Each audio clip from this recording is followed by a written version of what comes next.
샬롬. 오늘도 하나님이 우리와 함께 하시고 말씀을 통해서 일하시는 줄로 믿습니다. 오늘은 본문 마태복음 22장 23절부터 33절까지 내용으로 말씀을 좀 나누려고 해요. 살아계신 하나님 안에서 살아있으라 라는 제목입니다.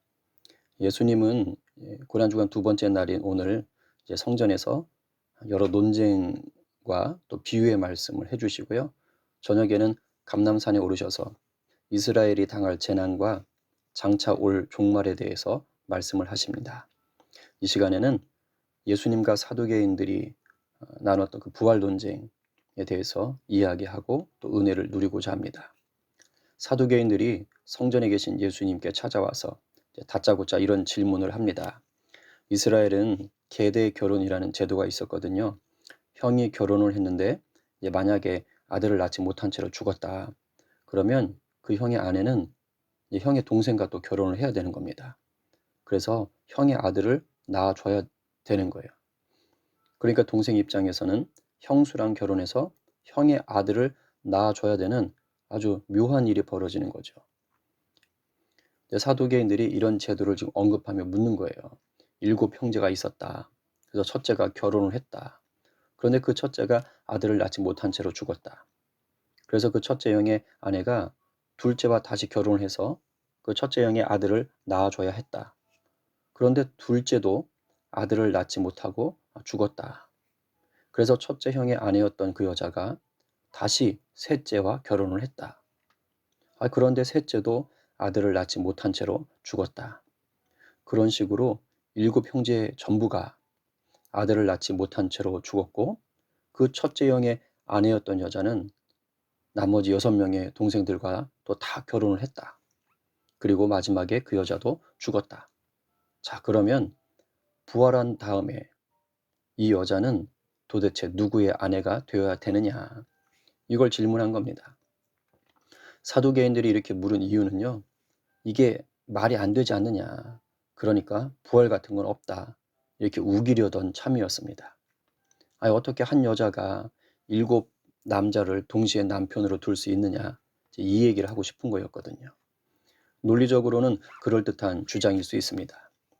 그런데 예수님은 오히려 이런 사두개인들을 책망하십니다. 본문 29절에서 이렇게 말씀하시네요. 예수께서 대답하여 이르시되 너희가 성경도 하나님의 능력도 알지 못하는 고로 오해하였도다. 이 말은 사두개인들한테 굉장한 수치입니다. 사두개인들은요, 그때 당시 성전을 중심으로 활동하던 제사장과 같은 그러한 종교 지도자들이었습니다. 그러니까 누구보다 성경을 잘 알고 하나님도 잘 안다고 했던 자들이거든요. 이런 사람들한테 니네가 성경도 모르고 하나님의 능력도 모르는구나 이렇게 말했으니 얼마나 당황하고 화가 났겠습니까? 그런데 그런 자들에게 예수님이 부활에 대해서 제대로 알려주시는 거예요. 사두개인들의 이런 미련함 덕분에 오늘 우리가 부활에 대한 진리를 제대로 알게 되었습니다. 잘 들어보시고 이 고난주간에 부활 소망을 굳게 붙잡는 저와 여러분 되기를 바랍니다. 예수님 말씀 통해서 알 수 있는 건 뭐냐? 첫 번째로요, 부활한 후에는 이 세상에서 누렸던 모든 관계가 의미가 없다는 거예요. 30절에서 이렇게 말씀하십니다. 부활 때에는 장가도 아니 가고 시집도 아니 가고 하늘에 있는 천사들과 같으니라. 사두개인들은 이걸 몰랐어요. 그냥 이 세상에서 맺었던 그런 관계들, 그러니까 결혼 관계도 똑같겠죠. 부활 후에도 그게 계속 똑같이 진행되는 줄 알았습니다. 근데 예수님은 그게 아니라고 알려주시는 거예요. 이제 부활해서 천국에서 살게 되면 결혼 같은 건 없다는 겁니다. 결혼이라는 것은 하나님이 우리가 사는 이 세상에 두신 제도일 뿐입니다.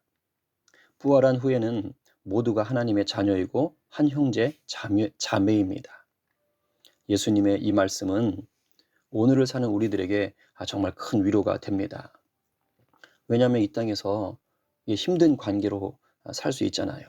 예를 들어 가족 중에 나를 정말 힘들게 했던 분이 있었다. 그런데 그런 가족이 천국에서도 똑같은 가족으로 만난다면 이거 괴롭지 않겠습니까?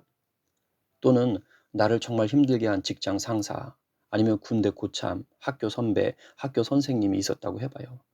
근데 다 천국에 왔어요. 근데 천국에서도 부활 후에도 똑같은 관계로 있다면 그거 얼마나 마음이 힘들겠습니까?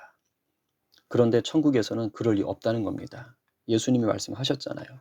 그러니까 그런 염려는 하지 않아도 되겠습니다. 우리가 천국에서 부활의 몸을 입고 만나면 모두가 주 안에서 새롭게 맺어진 한 가족이요 형제 자매가 된다는 것을 아시고 이 땅에서 잘 견디며 또 소망을 품고 사는 여러분 되기를 바랍니다. 두 번째는요, 하나님은 살아있는 자의 하나님이시다라는 거예요. 사두개인들은 죽은 자의 부활은 없다고 믿던 사람들이었어요. 그런데 예수님은 그 사두개인들이 인정하던 아주 중요하게 여기던 모세오경의 출애굽기 말씀을 인용하시면서 반박하십니다. 오늘 본문 32절에 이렇게 말씀하세요. 나는 아브라함의 하나님이요 이삭의 하나님이요 야곱의 하나님이로라 하신 것을 읽어보지 못하였느냐. 하나님은 죽은 자의 하나님이 아니요 살아있는 자의 하나님이시니라 하시니. 이 말씀에 놀라운 진리가 숨어 있습니다.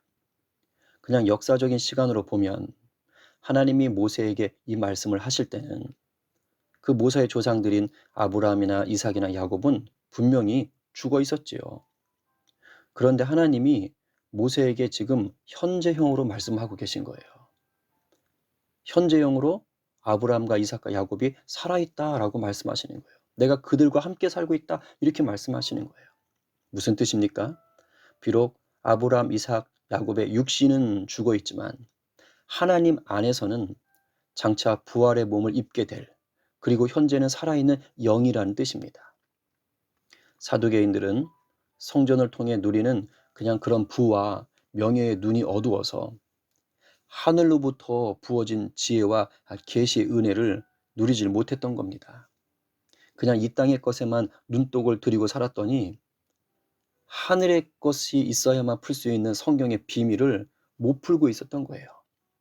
우리는 이런 사두개인과 같은 종교인이 되지 말아야겠습니다. 예수를 믿어 거듭난 사람은 현재형의 하나님, 살아계신 하나님을 아바 아버지로 누리는 자들입니다. 왜냐하면 우리 하나님께서는 어제나 오늘이나 영원토록 살아계신 분이기 때문이에요. 그래서 우리가 예수님 안에 있다면 우리는 어떤 상황, 어떤 환경 속에서도 소망을 품고 자유와 평강을 누릴 수가 있는 것입니다. 이 비밀을 알았던 사도 바울은 그 엄청난 고난과 핍박과 역경 속에서도 이런 고백을 합니다. 고린도후서 6장 9절과 10절이에요. 무명한 자 같으나 유명한 자요 죽은 자 같으나 보라 우리가 살아있고 징계를 받는 자 같으나 죽임을 당하지 아니하고 근심하는 자 같으나 항상 기뻐하고 가난한 자 같으나 많은 사람을 부유하게 하고 아무것도 없는 자 같으나 모든 것을 가진 자로다. 아멘이지요? 아멘입니다. 예수님은 우리에게 이 놀라운 은혜를 주시기 위해서 고난의 길을 걸어 십자가를 지셨던 것입니다. 고난주간 이틀째를 보내시면서 살아계신 주님, 부활의 소망 되신 주님을 더 깊이 체험하는 저와 여러분 되시기를 간절히 기도합니다. 우리 오늘도 함께 나눌 기도 제목 말씀드립니다. 듣고 함께 좀 기도해 주셨으면 좋겠어요. 첫 번째는 우리 자신과 우리 공동체가 살아계신 하나님 안에서 부활 소망 가지고 오늘도 승리하며 살게 하소서 기도해 주시고, 두 번째는 몸이 아픈 성도들과 가족들을 위해서 기도해 주시기 바랍니다. 세 번째로 우리가 중보하고 후원하는 선교지, 인도, 또 탈북민사역, 또 해남 선교지의 선교사님들 위해서 또 사역 위해서도 중보해 주시고요. 그리고 이제 오늘 저녁에 성찬 예배 첫 번째 시간이 있습니다. 8분이 참여할 텐데 우리 성도들 풍성한 은혜 누리도록 기도해 주시기 바랍니다. 마지막으로 코로나 백신 접종이 순적하게 진행되고 집단 면역이 잘 이루어져서 이제 코로나에서 좀 이겨낼 수 있도록 또 하나님의 은혜를 구하십시다. 제가 잠깐 여러분을 위해서 기도하고 나눔을 마치도록 하겠습니다. 살아계신 하나님 감사합니다. 오늘도 우리 성도들 말씀으로 이 고난주간을 두 번째 날을 또 살아내게 하시니 감사합니다. 이 말씀이 살아 역사되는 하루가 되게 하여 주시옵소서. 어떤 상황, 어떤 환경 속에서도 살아계신 하나님, 부활의 소망 되신 주님을 꼭 붙잡게 하여 주시옵소서. 주님의 그 은혜가 우리 성도들의 삶과 일터와 가정과 직장과 학교와 발 디디는 곳곳에 역사되게 하여 주시옵소서. 특별히 육신의 연약함으로 힘들어하는 우리 성도들이 있습니다. 가족들이 있습니다. 일일이 찾아가셔서 피 묻은 손으로 만져주시고 치유하시고 회복하여 주시옵소서. 감사하며 예수님의 이름으로 기도하옵나이다. 아멘.